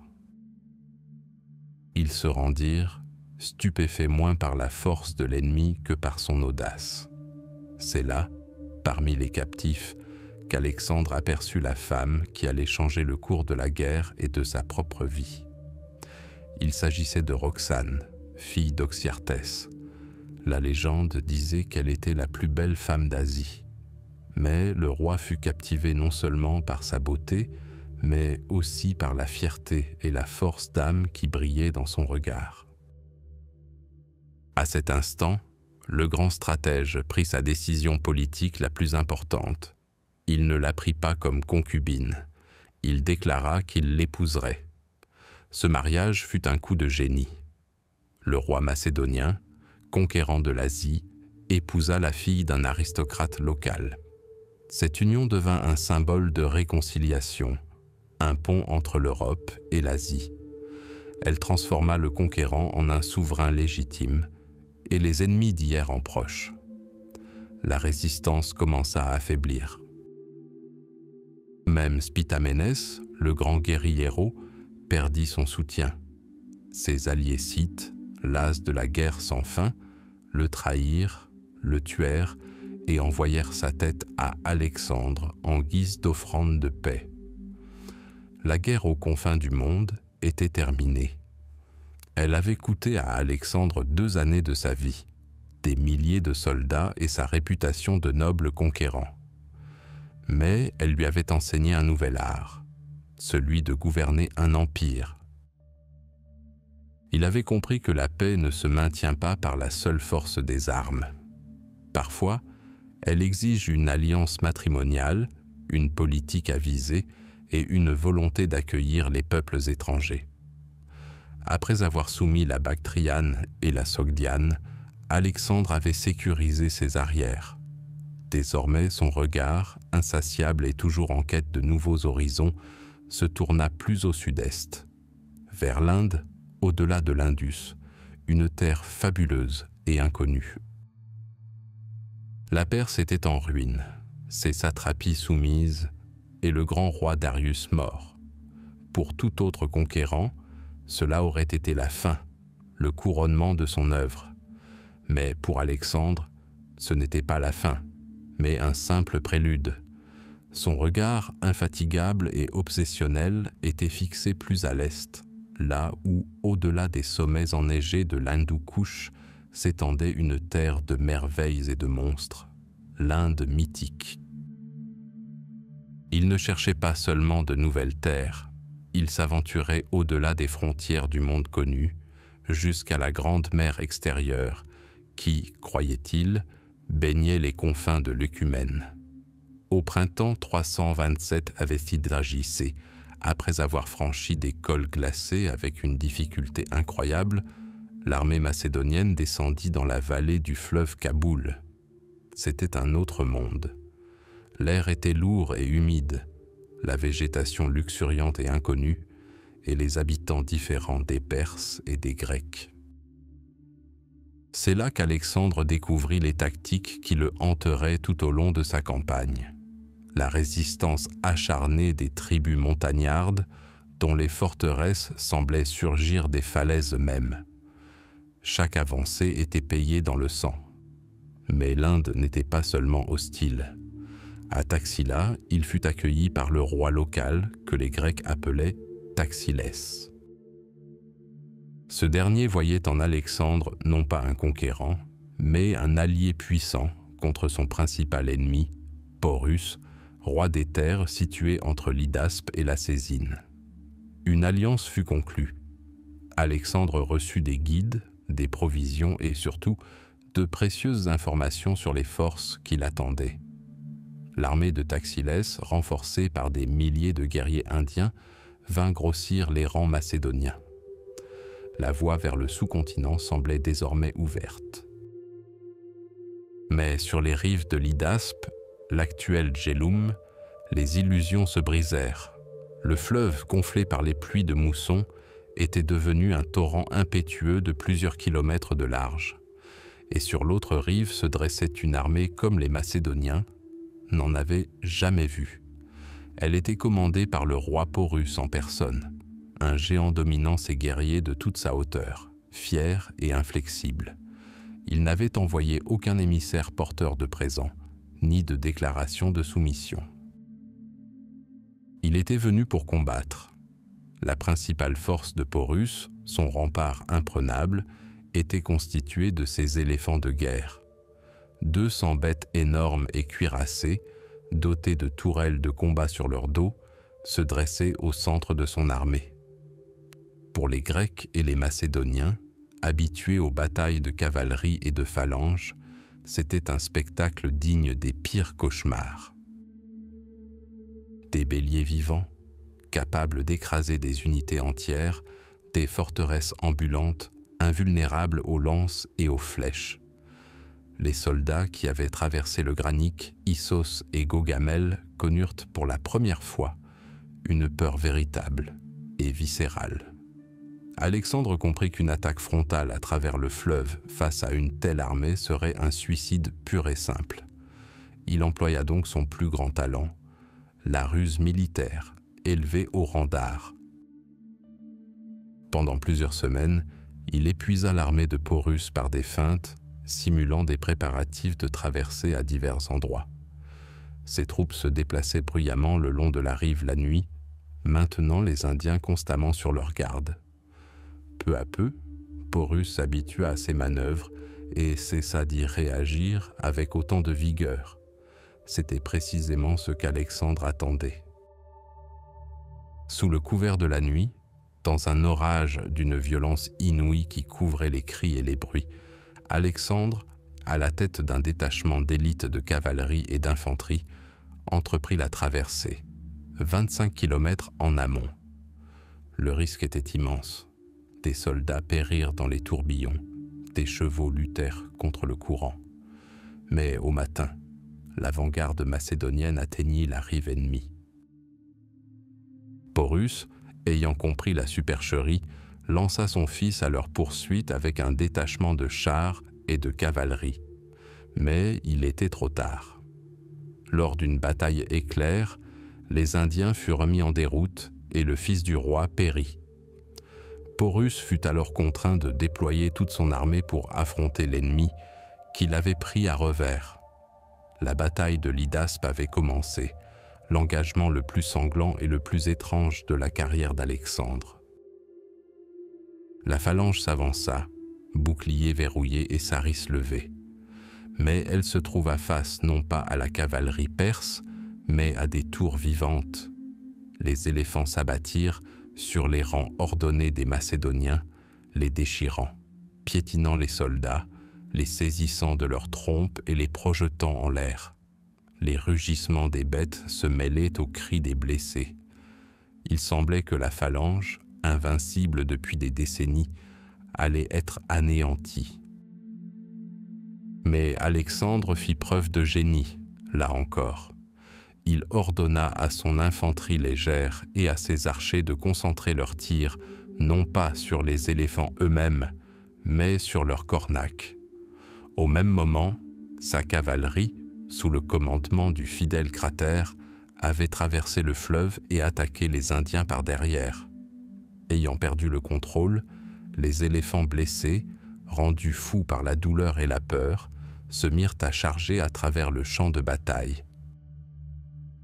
Ils ne distinguaient plus amis et ennemis et commencèrent à écraser l'infanterie indienne avec la même férocité que les Macédoniens. La bataille sombra dans le chaos. Dans ce chaos, la discipline et l'expérience des Macédoniens firent la différence. Le roi Porus combattit jusqu'au bout. Blessé, assis sur son immense éléphant, tel le capitaine d'un navire en train de sombrer, il continua de mener les survivants de son armée jusqu'à ce qu'il soit pratiquement seul. Finalement, épuisé par sa perte de sang, il fut capturé. Il fut amené devant Alexandre. Le conquérant, admiratif du courage de son ennemi, lui demanda « Que dois-je faire de toi ?» La réponse de Porus est restée dans l'histoire. En roi, Alexandre. Et Alexandre agit comme un roi. Non seulement il épargna la vie et le royaume de Porus, mais il étendit également son domaine, faisant de lui son vassal le plus puissant en Inde. Il respectait la bravoure plus que la soumission. La victoire était totale, mais le prix exorbitant. L'horreur du combat contre les éléphants était à jamais gravée dans la mémoire des vétérans. L'armée était épuisée. Les pluies de mousson incessantes avaient transformé la terre en marécage, les armures rouillées et les blessures ne guérissaient pas sous l'humidité ambiante. Mais Alexandre, grisé par la victoire, poursuivit sa marche vers le Gange, la dernière mer, et alors, l'impensable se produisit. Sur les rives de l'Iphasis, l'armée qui avait docilement suivi son roi à travers déserts et montagnes, l'armée qui avait vaincu le plus grand empire du monde, dit non. Les soldats, marqués par la guerre, épuisés par la fièvre et le mal du pays, refusèrent d'aller plus loin. Ils avaient entendu parler de royaumes encore plus puissants qui les attendaient au-delà du fleuve, avec des armées de centaines de milliers de guerriers et des milliers d'éléphants de guerre. Ils avaient atteint leurs limites. Alexandre était furieux. Il s'enferma dans sa tente, faisant appel à leur honneur, leur rappelant la gloire et les richesses. Il prononça l'un des discours les plus passionnés de sa vie, les implorant de faire un dernier effort jusqu'aux confins du monde. Mais en guise de réponse, il ne vit que les visages silencieux et épuisés de ses vétérans. Son vieux camarade Ken prit la parole en leur nom. Il évoqua les camarades tombés au combat, les cheveux grisonnants des survivants, leur désir de revoir leurs femmes et leurs enfants. Pour la première fois, la volonté d'un homme qui avait redessiné la carte du monde se heurta à la volonté irrésistible de milliers d'autres. L'invincible Alexandre fut vaincu, non par l'épée de l'ennemi, mais par la fatigue et le désespoir de ses propres soldats. Il donna l'ordre. L'armée rebroussa chemin. Le rêve de conquérir le monde se brisa sur les rives d'un fleuve indien anonyme. L'expédition d'Orient avait atteint ses limites. L'Orient était conquis. L'Iphasis devint une frontière invisible au-delà de laquelle l'armée, enivrée par la victoire et épuisée, refusa d'avancer davantage. Pour la première fois de la grande campagne, la volonté d'Alexandre fut brisée non par les lances ennemies, mais par la lassitude de ses propres soldats. Il avait conquis villes et royaumes, mais ne pouvait vaincre l'esprit de ces Macédoniens qui aspiraient à rentrer chez eux. Le rêve d'atteindre les confins de l'Écumène, baigné par le grand océan, s'évanouit. La voie à suivre était celle du retour, vers l'ouest. Mais pour Alexandre, le retour ne pouvait être une simple retraite. Il devait être un nouvel exploit, un nouveau défi aux dieux et au destin. Il divisa son armée. Une unité, sous les ordres du vétéran Cratère, partit par l'Arachosie et la Drangiane, une route familière et relativement sûre. La flotte, construite sur les rives de l'Indus sous le commandement de l'amiral Néarque, devait entreprendre un voyage inédit le long de la côte, explorant la route maritime reliant l'Inde au golfe Persique. Quant à lui, Alexandre choisit une troisième voie, la plus dangereuse, la plus téméraire, la route à travers le désert de Gédrosie. D'anciennes légendes racontaient que les armées de la reine mythique Sémiramis et de Cyrus le Grand, fondateur de l'Empire perse, avaient péri ici. Le désert de Gédrosie était synonyme de mort, un lieu que même les tribus nomades évitaient. Qu'est-ce qui motivait Alexandre? Un besoin stratégique de ravitailler sa flotte en progressant parallèlement par voie terrestre et en creusant des puits le long de la côte? Où était-ce l'orgueil, blessé par la mutinerie d'Iphasis? Le désir d'accomplir ce que les plus grands souverains du passé n'avaient pu faire, et ainsi prouver sa supériorité? Ou peut-être était-ce un châtiment cruel pour l'armée qui avait osé le défier? Une leçon froide et calculée, enseignée au cœur même de l'enfer sur terre. D'une manière ou d'une autre, la décision était prise. Des dizaines de milliers de guerriers, vétérans du Granique et d'Issa, conquérants de Tyr et de Gaugamel, accompagnés d'un immense convoi de bagages, de femmes et d'enfants, suivirent leur roi dans le silence brûlant. Les premiers jours ne laissaient rien présager de désastre, mais la réalité ne tarda pas à les frapper de plein fouet, avec la fureur d'un soleil impitoyable. Le paysage se transforma en une mer infinie de sable brûlant et de rochers arides. Le jour, l'air sifflait de chaleur et le sable sous leurs pieds était comme des charbons ardents. La nuit, le froid mordant les obligeait à se blottir les uns contre les autres pour se réchauffer. Mais le pire ennemi, bien plus terrifiant que n'importe quel guerrier perse, était la soif. L'eau devint une divinité, le seul but et le sens de l'existence. Les puits indiqués sur les cartes des guides se révélèrent à sec ou remplis d'une boue amère, salée et imbuvable. La discipline, le noyau d'acier de la phalange macédonienne, commença à fondre comme de la cire sous les rayons brûlants. Les soldats se débarrassèrent de leurs armures et armes lourdes pour s'alléger. Bientôt, ils abandonnèrent leurs camarades malades et affaiblis. L'armée victorieuse se transforma en une longue et chancelante procession de fantômes errant sur une terre de feu. Les cris des mourants se mêlaient aux gémissements des animaux, rendus fous par la soif. Chevaux et mules tombaient par centaines, leurs cadavres jalonnant le chemin mortel de la grande armée. Une nuit, alors que les hommes épuisés campaient dans le lit asséché d'une rivière, le ciel s'ouvrit. Mais ce n'était pas une pluie salvatrice.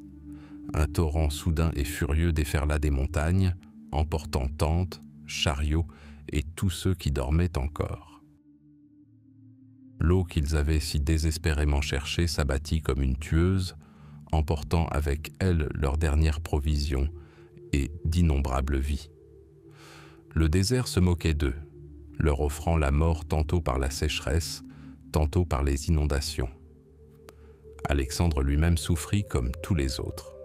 Il abandonna son cheval, Bucéphale, et marcha en tête de la colonne, partageant toutes les épreuves avec ses derniers guerriers. Sa présence, sa volonté inébranlable, furent les seuls remparts qui empêchèrent l'armée de se désintégrer complètement. Et c'est là, au cœur du désespoir, que se produisit l'un des épisodes les plus révélateurs de sa vie. Plusieurs guerriers, partis à la recherche d'une source, en découvrirent une minuscule et en recueillirent un peu dans leur casque. Ils l'apportèrent à leur roi, le seul capable de les sauver. Le camp se figea. Des milliers d'yeux injectés de sang suivaient chacun de ces gestes. Alexandre prit le casque, remercia les soldats de leur dévouement et, sous les yeux de toute son armée épuisée, versa lentement l'eau sur le sable brûlant. L'eau s'infiltra instantanément dans la terre, sans laisser de traces. Mais ce geste valait plus qu'une oasis entière. Si le roi, assoiffé comme eux, refusait l'eau faute de quantité suffisante pour tous, alors plus aucun soldat ne pouvait se plaindre de son sort. Cette averse d'eau déversée sur le sable était plus puissante que n'importe quel ordre. Elle insuffla une nouvelle vie aux mourants, leur redonna leur unité et leur fierté. Ils n'étaient plus une foule de condamnés, mais l'armée d'Alexandre. Cette marche infernale dura 60 jours d'agonie. Lorsque les vertes collines de Carmanie, la fertile province perse, apparurent enfin à l'horizon. L'armée n'était plus que l'ombre d'elle-même. Selon diverses estimations, entre un tiers et les 3/4 de ceux qui pénétrèrent dans le désert gisaient ensevelis sous les sables de Gédrosie. Des milliers de soldats périrent, presque tous des femmes, des enfants et des membres des convois de bagages. Ce fut la perte la plus terrible de toute l'histoire des campagnes d'Alexandre. La victoire en Inde fut payée non par le sang des batailles, mais par une mort atroce dans les sables. Et là, au seuil du salut, Alexandre mit en scène l'inimaginable. Au lieu de pleurer les morts, il organisa une procession de 7 jours, évoquant une fête bachique en l'honneur de Dionysos. Des soldats, à peine capables de tenir debout, festoyaient et chantaient, avançant sur des chars ornés de fleurs. Le roi lui-même, sous les traits du dieu du vin, menait cette étrange procession. Était-ce une manifestation de joie suite à son sauvetage miraculeux? Une tentative de noyer l'horreur de son épreuve dans une joie débridée? Ou le signe que le stress inhumain des dernières années commençait à le ronger? Le retour à travers le désert était achevé. L'armée avait survécu, mais les cicatrices du voyage restaient à jamais gravées. Alexandre avait prouvé qu'il pouvait progresser là où d'autres avaient péri.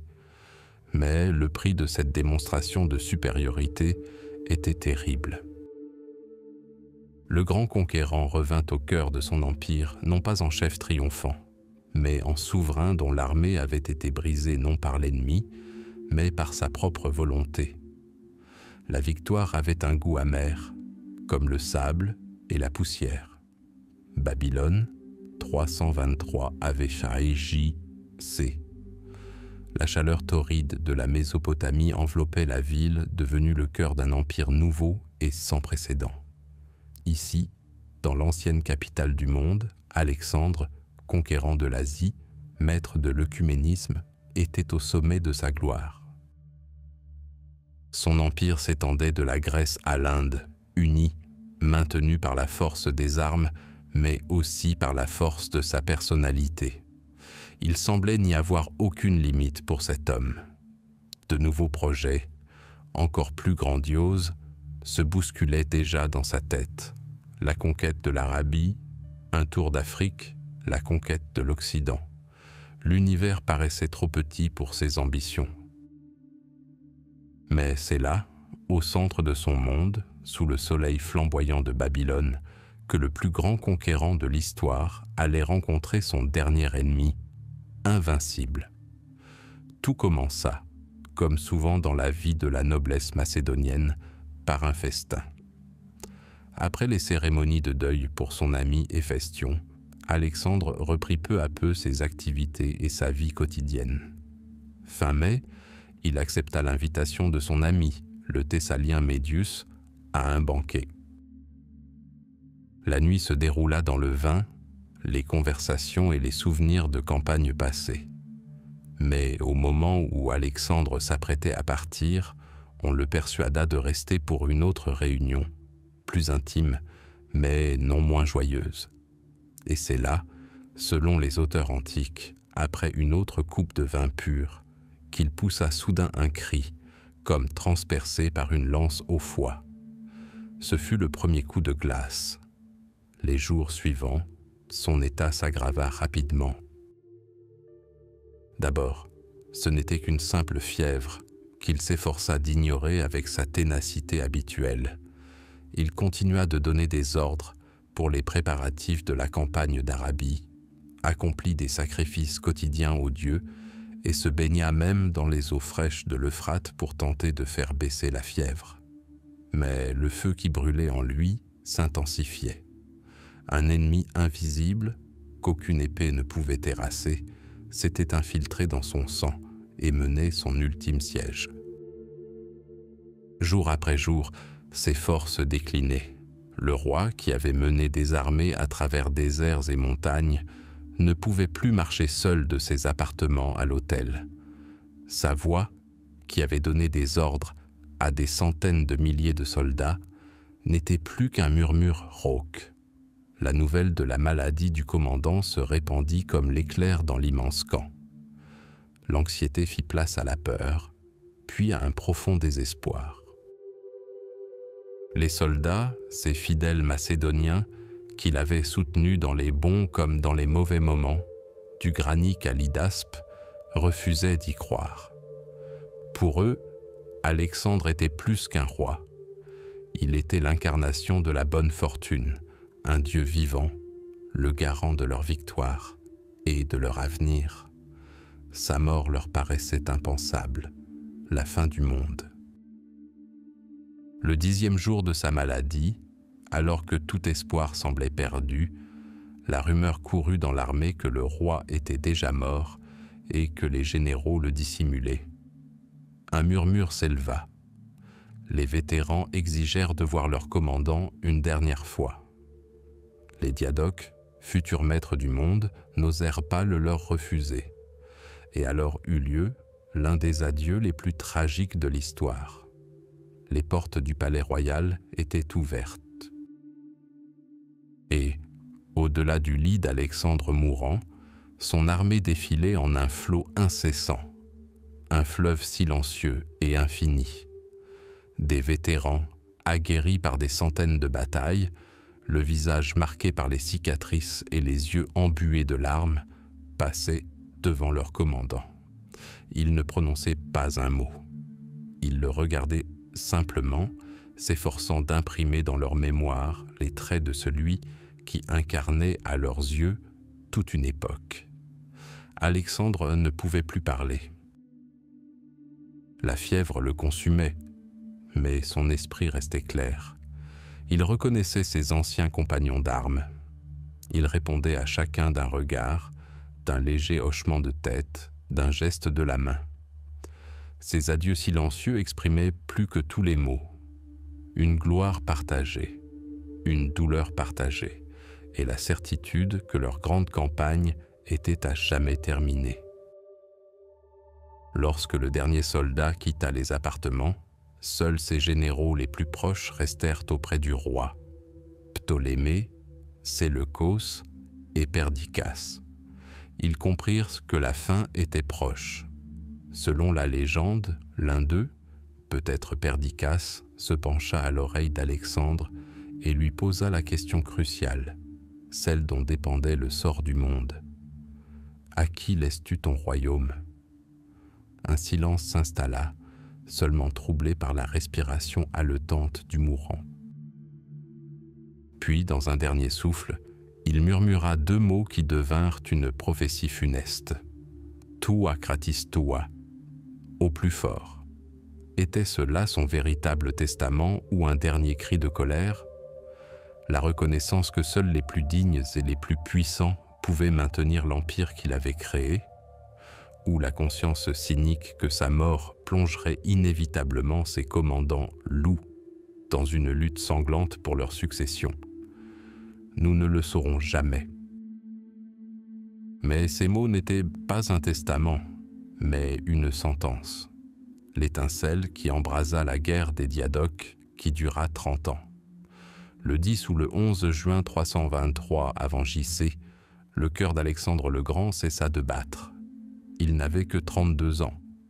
Et aussitôt, dès que son corps se refroidit, un murmure s'éleva dans les recoins obscurs du palais, dans les tentes des commandants et dans les rues de Babylone, murmure qui résonne encore aujourd'hui. Le mystère de sa mort. Était-ce simplement une maladie?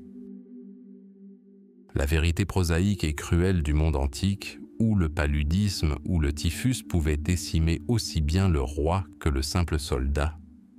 Ou y avait-il quelque chose de plus profond? Un voile de suspicion plana sur beaucoup. Les rumeurs désignaient Antipater, gouverneur de Macédoine, comme le principal coupable, un général chevronné qu'Alexandre avait l'intention de destituer. Craignait-il la colère du roi? Avait-il décidé de frapper le premier? On disait que le poison avait été apporté à Babylone par son fils, Cassandre, et qu'il avait été versé dans la coupe du roi lors d'un banquet chez Médios par les chansons Iolaos, un autre fils d'Antipater. Les légendes décrivaient eux-mêmes le poison lui-même. Il s'agissait, dit-on, d'eau glacée du Styx, fleuve mythique capable de corroder tout récipient, à l'exception du sabot d'une mule. Ces accusations n'ont jamais été prouvées.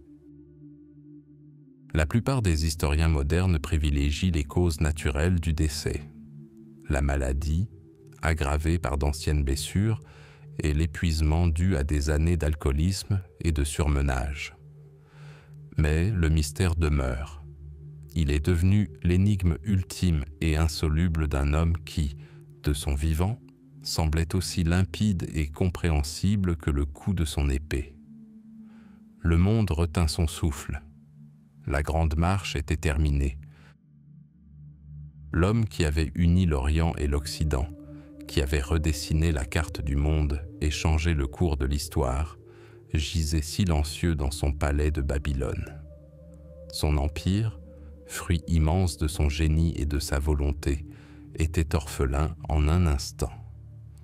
Et chacun de ses puissants compagnons, contemplant le corps sans vie de leur roi, s'apprêtait déjà à revêtir sa couronne. Le silence qui régnait sur Babylone était trompeur. C'était le calme avant la tempête. Les guerres pour l'héritage d'Alexandre ne faisaient que commencer. La mort d'Alexandre ne fut pas une fin, mais un commencement, l'aube d'une ère nouvelle, fastueuse et brutale, connue sous le nom d'hellénisme.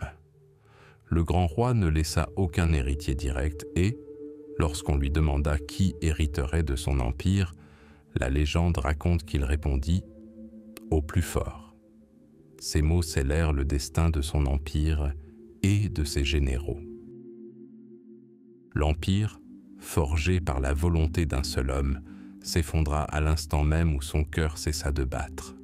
Ses généraux, les Diadoques, frères d'armes et de sang, qui la veille encore combattaient côte à côte, se dévisageaient désormais avec le regard des loups, se partageant le butin. Ptolémée, rusé et clairvoyant, convoitait la satrapie la plus riche, l'Égypte. Séleucos, ambitieux et obstiné, se voyait maître des vastes étendues asiatiques. Antigone le Borgne, vieux vétéran, rêvait de préserver l'empire uni sous son autorité. Cassandre et Lysimaque semaient la dislocation en Macédoine et en Thrace. L'ère des guerres des Diadoques commença. 40 années de massacres fratricides incessants. Ce fut une danse sanglante de géants sur les ruines du rêve d'un monde uni. Des alliances se formèrent et se rompirent. Des pères firent la guerre à leurs fils. Des amis devinrent des ennemis mortels. La bataille d'Ipsos, en 301 avant JC, mit fin à la question de l'unité. L'Empire était mort. De ces ruines naquirent 3 grands royaumes, les 3 piliers du nouveau monde hellénistique. Le premier et le plus stable des royaumes ptolémaïques fut celui d'Égypte. Ptolémée Lagus, fondateur de la dynastie, se proclama pharaon, alliant avec brio les traditions administratives grecques aux croyances de l'Égypte antique. Sa capitale, Alexandrie, devint la première métropole du monde. C'est là, au pied du gigantesque phare d'Alexandrie, que battait le cœur intellectuel de l'époque. La grande bibliothèque d'Alexandrie, le Muséion, attira savants, poètes et philosophes du monde entier. C'est ici qu'Euclide écrivit ses éléments, jetant les bases de la géométrie. C'est ici qu'Ératosthène calcula la circonférence de la Terre avec une précision étonnante. Alexandrie était plus qu'une simple ville, c'était un véritable creuset de culture où la rationalité grecque rencontrait le mysticisme millénaire de l'Orient. Le second géant était l'Empire séleucide, qui s'étendait de la mer Égée aux frontières de l'Inde. C'était le plus vaste, le plus multinational et le plus turbulent des États hellénistiques. Les Séleucides fondèrent des dizaines de nouvelles cités, des cités-États grecques, en Asie, y apportant la langue, la culture et les lois des peuples helléniques. Antioche, leur capitale, rivalisait de luxe avec Alexandrie. Mais maintenir son emprise sur les Babyloniens, les Perses, les Juifs et les Bactriens s'avérait extrêmement difficile. L'Empire était constamment secoué par des rébellions et des guerres, perdant peu à peu ses territoires orientaux face à l'essor de nouvelles puissances, telles que l'Empire parthe. Le troisième pilier demeurait la patrie du conquérant, la Macédoine, sous la dynastie des Antigonides. Se considérant comme les gardiens de l'héritage d'Alexandre et de Philippe, ils luttaient sans cesse pour le contrôle d'une Grèce instable. Les cités-États grecques telles qu'Athènes et Sparte, bien qu'ayant perdu leur ancienne puissance, continuaient de se battre avec acharnement pour leur indépendance, s'unissant en alliance et contestant l'hégémonie macédonienne. Mais l'hellénisme ne se résumait pas à des guerres et des royaumes. C'était avant tout un phénomène culturel. Les conquêtes d'Alexandre ont abattu les anciennes barrières entre l'Orient et l'Occident. Le grec koiné est devenu la langue de la communication internationale, parlée par les marchands de Bactriane, les fonctionnaires de Judée et les érudits d'Égypte. Il fut la première langue mondiale de l'histoire, unissant des millions de personnes. Une grande synthèse culturelle s'est opérée. Les dieux grecs trouvèrent leurs équivalents en Orient.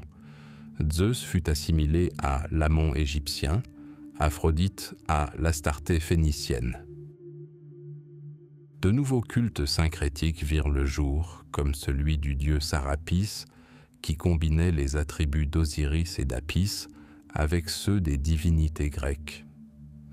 L'art a connu une transformation radicale. L'harmonie et la tranquillité classiques ont cédé la place à un déferlement d'émotions, de dynamisme et d'expression. Les sculpteurs hellénistiques, tels que les créateurs du Laocoon et ses fils, ou de la Victoire de Samothrace, cherchaient à exprimer non pas la beauté idéale, mais la souffrance, le triomphe, la douleur, toute la gamme des émotions humaines. La philosophie évolua elle aussi. Dans un monde où les fondements traditionnels de la cité s'étaient effondrés, les individus cherchèrent un réconfort en eux-mêmes. Ainsi naquirent le stoïcisme, qui prônait l'acceptation courageuse du destin, et l'épicurisme, qui appelait à la recherche du bonheur dans les plaisirs modérés et la paix intérieure. Ces philosophies s'adressaient à l'individu et non aux citoyens d'une cité-État. Pendant 3 siècles, le monde hellénistique a prospéré grâce à la création, la guerre et le commerce. Il a offert à l'humanité des découvertes scientifiques fondamentales, des œuvres d'art intemporelles et de nouveaux systèmes philosophiques. Mais des guerres incessantes ont épuisé les royaumes des diadoques, les rendant vulnérables. À l'ouest, les nuages s'amoncelaient déjà. Une nouvelle puissance pragmatique et impitoyable gagnait en force, Rome. La République, aguerrie par les batailles, soumit peu à peu les cités grecques, puis des royaumes entiers. La Macédoine tomba, puis l'Empire séleucide. Le dernier bastion du monde hellénistique demeurait l'Égypte de la dernière reine de la dynastie ptolémaïque, la légendaire Cléopâtre. Sa mort en 30 AVC symbolisa la fin d'une époque. Rome a conquis le monde hellénistique par la force des armes, mais elle fut elle-même conquise par sa culture. La philosophie, les sciences, la littérature et l'art grec devinrent le fondement de la civilisation romaine et par là même de toute la culture occidentale. L'empire politique d'Alexandre le Grand ne dura qu'une génération, mais son empire culturel, le monde hellénistique, né du feu et de l'ambition, s'avéra immortel. Il changea le cours de l'histoire, unifia les civilisations et posa les fondements du monde dans lequel nous vivons. Le rêve d'un homme d'une humanité unie ne se réalisa pas, mais il donna naissance à un monde nouveau.